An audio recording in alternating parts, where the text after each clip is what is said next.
الحمدللہ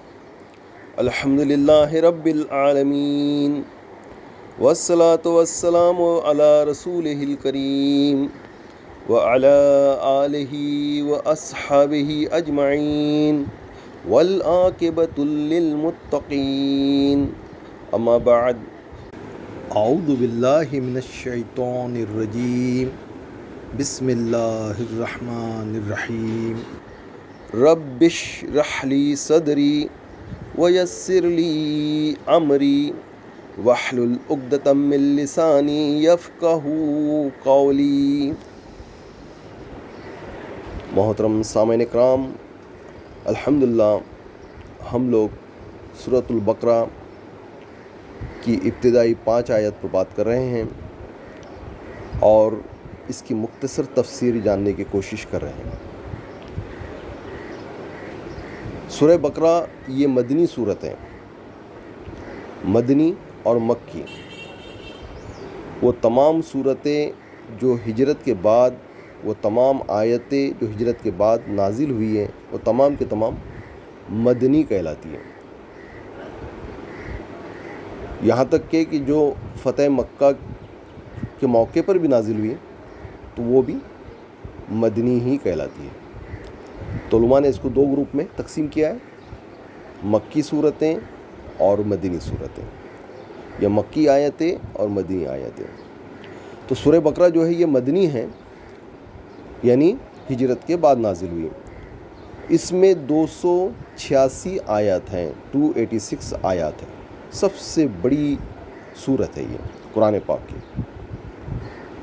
اس کے بعد جو ہے تو سورہ آل عمران، جس میں کہ تقریباً 200 آیتیں ہیں۔ تو 286 آیت ہیں اور 40 رکوع ہیں۔ اس کو رکوع میں تقسیم کیا ہے، پارے اور رکوع کی تقسیم یہ بات کی ہے۔ صحابہ کرام کے زمانے میں سورتوں میں قرآن پاک 114 سورتوں میں تقسیم اللہ تبارک تعالیٰ کے حکم سے رسول اللہ صلی اللہ علیہ وسلم نے کیا، اور اس کو پڑھنے کے لیے صحابہ 7 منزلوں میں اس کو برابر تقسیم کر دیے تھے کہ 7 دنوں میں پورا قرآن پاک صحابہ کرام پڑھ لیا کرتے تھے۔ لیکن بعد میں پھر جو ہے یہ تقسیم جو ہے 30 پاروں میں ہوئی کہ اس کو 30 حصوں میں تقسیم کر دیا گیا، 30 اجزاء میں تقسیم کیا گیا برابر، تاکہ جو 30 دنوں میں پورا قرآن پڑھ لیا جائے۔ تو سورہ بقرہ مدنی ہے اور اس میں 286 آیتیں ہیں اور 40 رکوع ہیں۔ اس صورت میں آگے چل کر گائے کا واقعہ بیان ہوا۔ بنی اسرائیل کا یہ مشہور واقعہ ہے جس میں گائے کا واقعہ بیان ہوا، اس لیے اسے بقرہ، گائے کے واقعے والی صورت کہا جاتا ہے۔ اس کا نام جو ہے اللہ تعالیٰ کے حکم پر رسول اللہ صلی اللہ علیہ وسلم نے البقرہ رکھا، اور اس میں جو ہے تو گائے کا واقعہ آیا ہے۔ حالانکہ ہر صورت کے نام جو ہے وہ اللہ کے حکم سے رسول اللہ صلی اللہ علیہ وسلم نے رکھے ہیں۔ کچھ صورتوں کے نام جو ہے تو پھر صحابہ نے جو ہے تو اس کو اپنے طرف سے بھی رکھا ہے۔ کچھ صورتوں کے نام، جیسے کچھ صورتوں کے نام جو ہے تو 2 3 بھی ہیں۔ تو یہ صورت ہے، اس کا نام جو ہے وہ البقرہ اس لیے ہے کہ اس میں بنی اسرائیل کے وقت، زمانے بنی اسرائیل کے وقت میں جو گائے کا قصہ آیا تھا، اس واقعے کی وجہ سے اس کا نام البقرہ رکھا گیا۔ حدیث میں اس کی ایک خاص فضیلت یہ بھی بیان کی گئی ہے کہ جس گھر میں یہ پڑھی جائے اس گھر سے شیطان بھاگ جاتا ہے۔ سورہ بقرہ کا جو ہے تو وہ پڑھنے کا اہتمام کیا کرو جس گھر میں یہ پڑھی جاتی ہے۔ صحیح حدیث، صحیح مسلم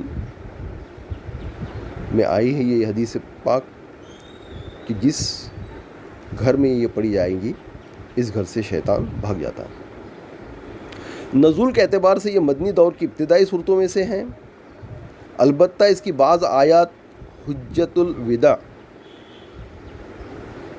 الوداع نبی محترم صلی اللہ علیہ وآلہ وسلم میدان عرفات میں جبل رحمت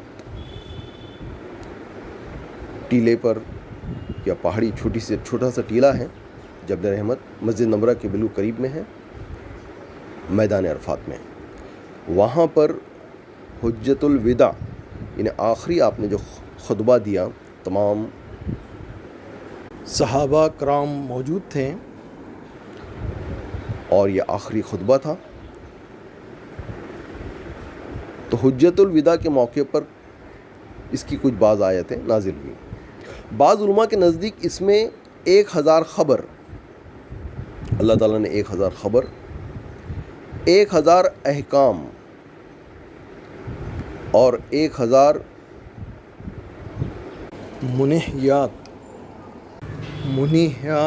منہیات شرعی، یہ منع کی گئی، یعنی جو کام نہ کرنے کے ہیں انہیں منہیات کہتے ہیں۔ منہیات شرعی یعنی شریعت نے جنہیں منع کیا ہے۔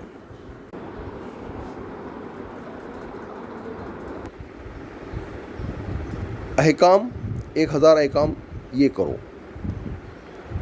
اور 1000 منہیات یعنی یہ نہ کرو۔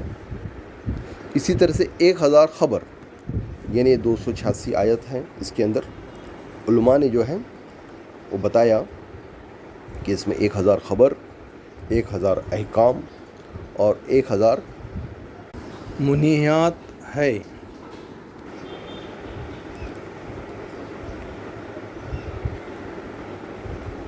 الف لام میم کے متعلق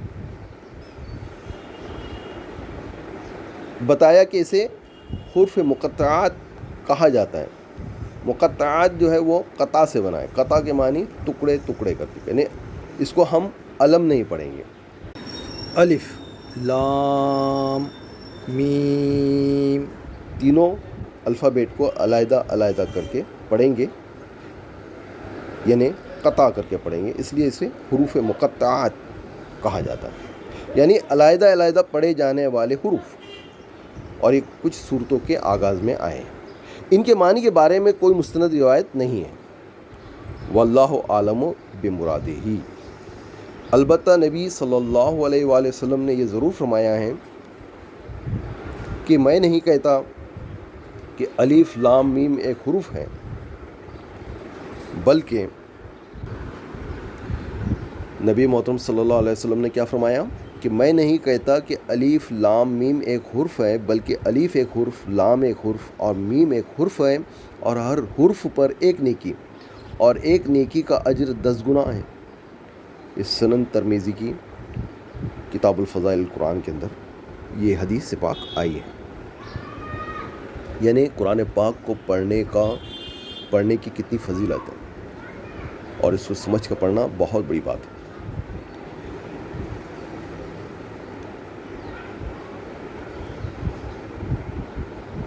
اس کتاب کے اللہ کی کتاب ہونے میں کوئی شک نہیں، یعنی اس کے منزل من اللہ ہونے میں کوئی شک نہیں، جیسا کہ دوسرے مقام پر آیا ہے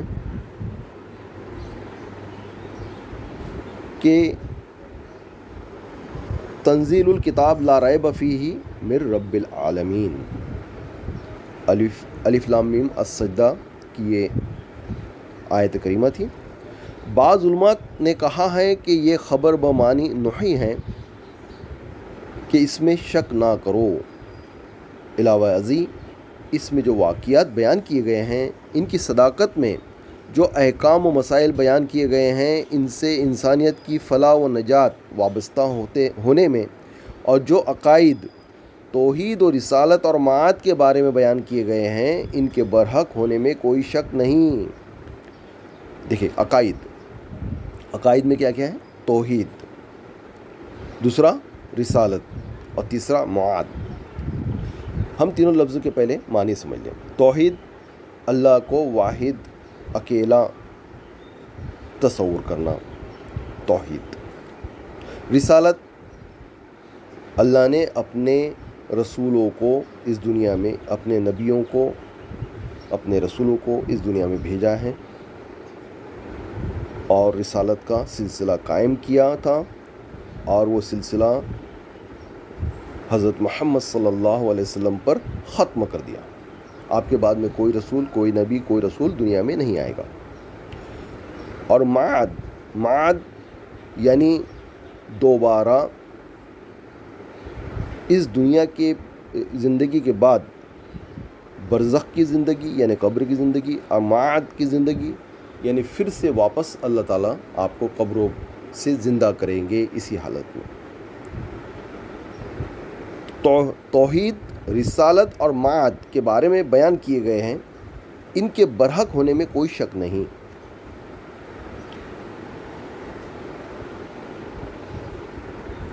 پرہیزگاروں کو راہ دکھانے والی ہے یہ کتاب۔ ویسے تو یہ کتاب الہی تمام انسانوں کی ہدایت و رہنمائی کے لیے نازل ہوئی ہے، لیکن اس چشمے فیض سے سیراب صرف وہی لوگ ہوں گے جو آب حیات کے متلاشی اور خوف الہی سے سرشار ہوں گے، جن کے دل میں مرنے کے بعد اللہ تبارک تعالیٰ کی بارگاہ میں کھڑے ہو کر جواب دہی کا احساس اور اس کی فکر ہی نہیں ہوگی، جن کے اندر ہدایت کی طلب یا گمراہی سے بچنے جذبہ ہی نہیں ہوگا، تو انہیں ہدایت کہاں سے اور کیوں کر حاصل ہو سکتی ہے؟ یعنی وہ لوگ جو ایمان بالغیب پر یقین رکھتے ہیں، ان کے لیے اللہ تعالیٰ نے اس میں، جو لوگ گناہوں سے بچتے ہیں یعنی تقوی اختیار کرتے ہیں، ان کے لیے اللہ تعالیٰ نے اس کتاب کے اندر ہدایت رکھی۔ ویسے تو یہ تمام لوگوں کے لیے ہدایت ہے، لیکن اس سے فائدہ وہی لوگ اٹھائیں گے جو کہ تقوی کی روش پر قائم ہوں گے۔ الذین یؤمنون بالغیب،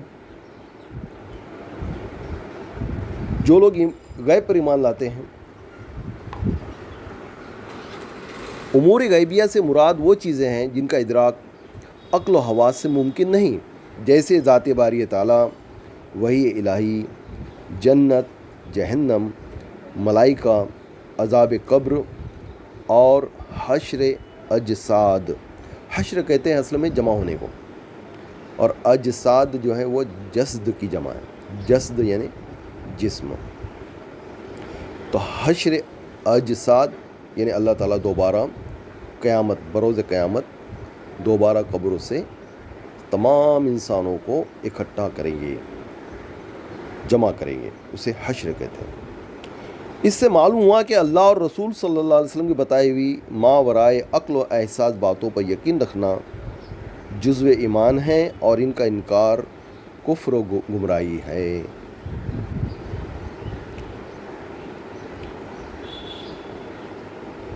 اور نماز کو قائم رکھتے ہیں۔ اقامت صلاۃ سے مراد پابندی سے اور سنت نبوی کے مطابق نماز کا اہتمام کرنا ہے، ورنہ نماز تو منافقین بھی پڑھتے تھے، جیسا کہ قرآن پاک میں آیا کہ انہوں نے ایک مسجد بھی بنائی تھی، مسجد درار، منافقین نے۔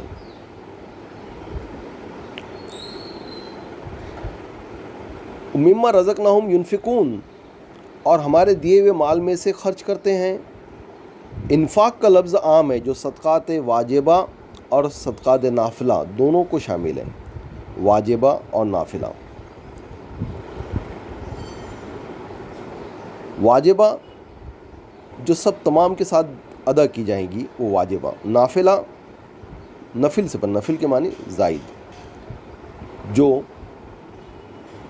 الگ سے ادا کی جائیں گی وہ نافلہ کہلاتی ہیں۔ اہل ایمان عزب استطاعت دونوں میں کوتاہی نہیں کرتے، بلکہ ماں باپ اور اہل و عیال پر صحیح طریقے سے خرچ کرنا بھی اس میں داخل ہے اور باعث اجر و ثواب ہے۔ اور جو لوگ ایمان لاتے ہیں اس پر جو آپ کی طرف اتارا گیا اور جو آپ سے پہلے اتارا گیا، اور وہ آخرت پر بھی یقین رکھتے ہیں، پچھلی کتابوں پر ایمان لانے کا مطلب یہ ہے کہ جو کتابیں انبیاء علیہم السلام پر نازل ہوئی وہ سب سچی ہیں، وہ اب اپنی اصل شکل میں دنیا میں پائی نہیں جاتی، یعنی اس میں تحریف ہو گئی ہے۔ اس پر ان کتابوں پر عمل نہیں ہوگا، اب صرف قرآن پاک پر اور سنت نبی صلی اللہ علیہ وسلم پر عمل ہوگا۔ نیز اب ان پر عمل بھی نہیں کیا جا سکتا، اب عمل صرف قرآن اور اس کی تشریح نبوی حدیث پر ہی کیا جائے گا۔ اس سے یہ بھی معلوم ہوا کہ وحی و رسالت کا سلسلہ حضرت صلی اللہ علیہ وآلہ وسلم پر ختم کر دیا گیا ہے، ورنہ اس پر بھی ایمان لانے کا ذکر اللہ تعالیٰ ضرور فرماتا۔ یہی لوگ اپنے رب کی طرف سے ہدایت پر ہے اور یہی لوگ فلاح اور نجات پانے والے ہیں۔ انشاءاللہ ہم اس کے بعد میں پھر کل کے روز بات کریں گے اب آنے والی آگے کی آیتوں پر انشاءاللہ۔ صدق اللہ العظیم و صدق الرسول صلی اللہ علیہ وآلہ وسلم وآخر دعوانا ان الحمد للہ رب العالمین۔